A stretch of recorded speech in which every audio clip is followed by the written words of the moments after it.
UK? Well, why not? After all, more Brits are staying at home than ever, abandoning Sunday climes abroad to spend their pennies at home. However, when you holiday in the UK, you must remember there are hidden dangers.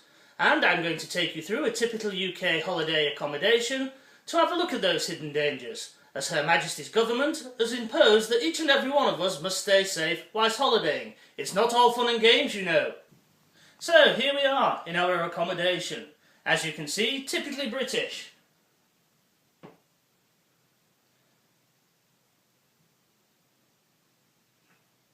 Now, we are in a humble chalet. However, this could be a hotel room, a caravan or a tent.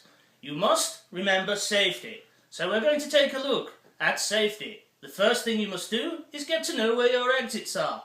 Could you evacuate this building in 2 minutes flat? I think not if you'd only just walked in. So we'll take a look where our exit points are. We have one in the kitchen.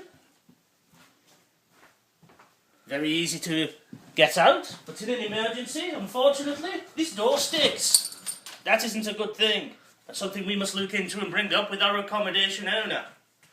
Secondly, we have these doors here. However, they have been blocked by a chair and a dog basket. In an emergency, you wouldn't be able to get out. So, here we are in the kitchen. This is where most of the danger could happen. After all, it's small, confined, and this is where most of the hot things are, which could cause us a fire.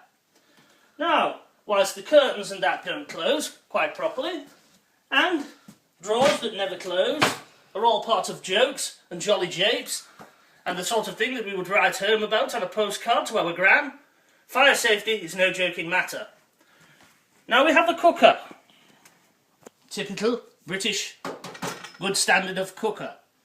However, that could have a chip pan fire or something like that, so it is always important to have a fire blanket or something just over the cooker so you can extinguish the fire.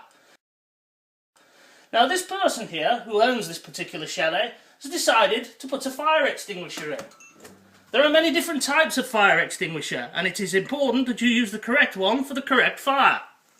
This one is a dry powder. Unfortunately, there is no date of manufacture on this, or indeed when it was last discharged or serviced. So unfortunately, you could get this and decide to use it and it doesn't work. Where would you be then? In lumber. Now, there are other fire extinguishers in this property, and they've decided to provide the CO2. CO2 is quite universal for fires. Unfortunately, this one was last serviced in 2008. Long overdue, I think. Another important part of our fire safety is the smoke detector.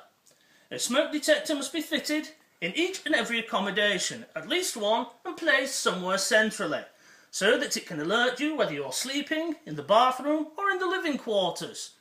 Now, we look upon the smoke detector as a silent guardian that watches over us whilst we sleep. After all, smoke kills more than the actual fire. You must never ever tamper or disable a smoke detector. Heavy penalties are involved for those who choose to do so. Now, the smoke detector, unfortunately, cannot tell between a real fire and whether you are making any toast. However, you must not let this discourage you and tempt you to disable it.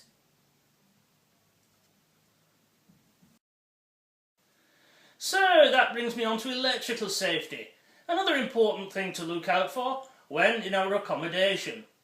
Now, when you get into your accommodation, always check the devices, all those that plug into the wall, such as kettles, toasters, that kind of thing. They must all have a little sticker on them. And that is known as portable appliance testing, or PAT testing for short, which means that each device will have been tested by a gentleman or lady who will come in with a device which is very confusing and tells you lots of readings. Unfortunately, it won't tell you if the device is broken or not, but Her Majesty's Government has dictated that each and every one of these appliances must be tested yearly. The other thing to look out for is that those sockets have not been overloaded, such as these. Here we can see that this fool has plugged in a number of devices into a contraption such as this. These are now banned and should not be used. as they can easily cause fire. See the other section for the problems with that.